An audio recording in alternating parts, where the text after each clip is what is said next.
اعوذ باللہ من الشیطان الرجیم بسم اللہ الرحمن الرحیم السلام علیکم ورحمۃ اللہ وبرکاتہ۔ آج ہم بات کرتے ہیں سورہ عصر میں اللہ پاک نے جو کامیابی کے لیے 4 شرائط انسان کو بتائی ہیں، اس میں سے سب سے پہلی اور سب سے امپورٹنٹ شرط ایمان کے بارے میں۔ ایمان کیا ہے اور وہ کیسے حاصل کیا جا سکتا ہے؟ 5 چیزوں کا جب انسان زبان سے اقرار کرتا ہے تو انسان مسلمان ہوتا ہے، اور انہی 5 چیزوں کی جب انسان کا دل تصدیق کرتا ہے تو انسان مومن ہوتا ہے۔ اور مومنون وہ ہوتے ہیں جن کے دلوں میں ایمان ہوتا ہے۔ اللہ پاک نے متعدد جگہوں پر مومنون کا اور ایمان والوں کا ذکر قرآن مجید میں کیا ہے۔ یہ اللہ کے وہ نیک اور پسندیدہ لوگ ہیں جو اللہ کی جنتوں کے وارث ہوں گے۔ وہ 5 چیزیں ہیں: اللہ کی ذات کے اوپر یقین، اللہ کے نبیوں کے اوپر یقین، اللہ کی کتابوں کے اوپر یقین، اللہ کے فرشتوں کے اوپر یقین، اور قیامت کے دن دوبارہ اٹھائے جانے کے اوپر یقین۔ سورہ حجرات میں اللہ پاک نے نبی پاک صلی اللہ علیہ وسلم سے کہا کہ اے نبی، ان بدوؤں سے کہہ دو کہ ہرگز مت یوں کہو کہ ہم ایمان لے آئے، بلکہ یوں کہو کہ ہم اسلام لے آئے، کیونکہ ایمان تو ابھی تمہارے دلوں میں داخل ہی نہیں ہوا۔ آگے اللہ پاک نے فرمایا کہ ایمان والے تو وہ ہیں جو اللہ اور اس کے رسول پہ جب ایمان لے آتے ہیں تو پھر شک میں نہیں پڑتے۔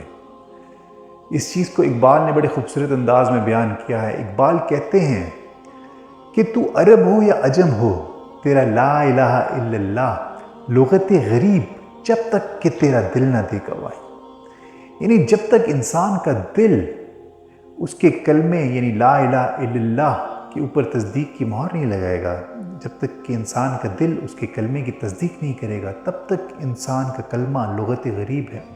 وہ اس کے لیے اس طرح فائدہ مند نہیں جیسے کہ ایمان والے کا کلمہ اس کے لیے فائدہ مند ہے۔ ہم میں سے ہر انسان اپنے ایمان کا ٹیسٹ کر سکتا ہے۔ انسان اپنے دل کے اندر جھانکے، کیونکہ انسان کا دل کبھی اس سے جھوٹ نہیں بولتا۔ انسان اپنے دل میں جھانکے اور اپنے آپ سے پوچھے کہ کیا مجھے پورا یقین ہے کہ اللہ کی ذات ایگزسٹ کرتی ہے؟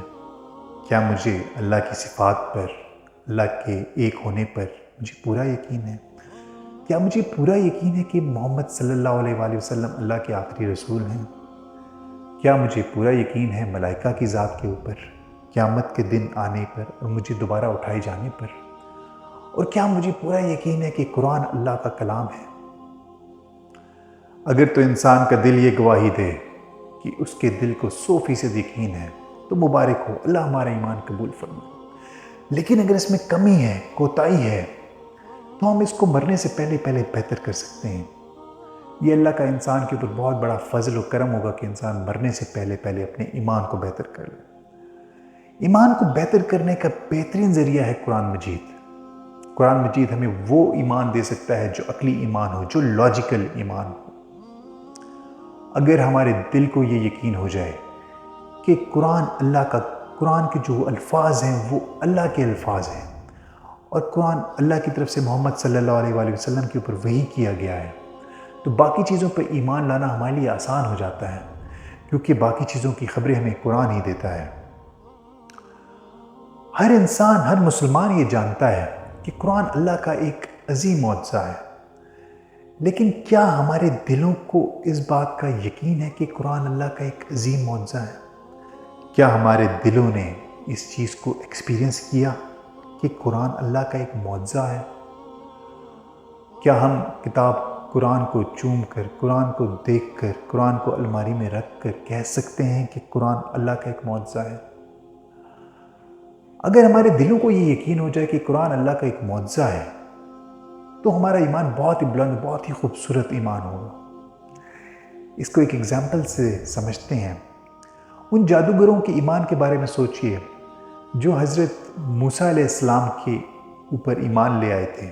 جب انہوں نے حضرت موسیٰ علیہ السلام کے معجزے کو دیکھا، انہوں نے کہا کہ یہ اللہ کے رسول ہیں، اور وہ اللہ کے حضور سجدے میں گر گئے۔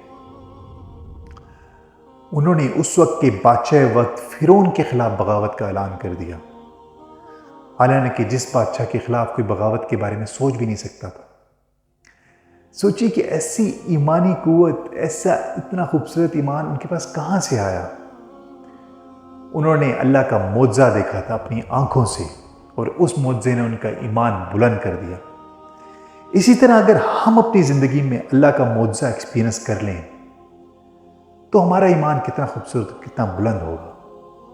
قرآن اللہ کا ایسا معجزہ نہیں ہے جو حضرت موسیٰ علیہ السلام اور حضرت عیسیٰ علیہ السلام کے معجزات کی طرح ہم کہہ سکیں کہ آنکھوں سے دیکھ کے کہہ سکیں کہ اللہ کا معجزہ ہے، بلکہ اس معجزے کو ایکسپیرینس کرنے کے لیے ہمیں اس کے اندر غوطہ زنی کرنی پڑے گی، اس کے اندر تدبر کرنا پڑے گا، اس کو اپنا وقت دینا پڑے گا۔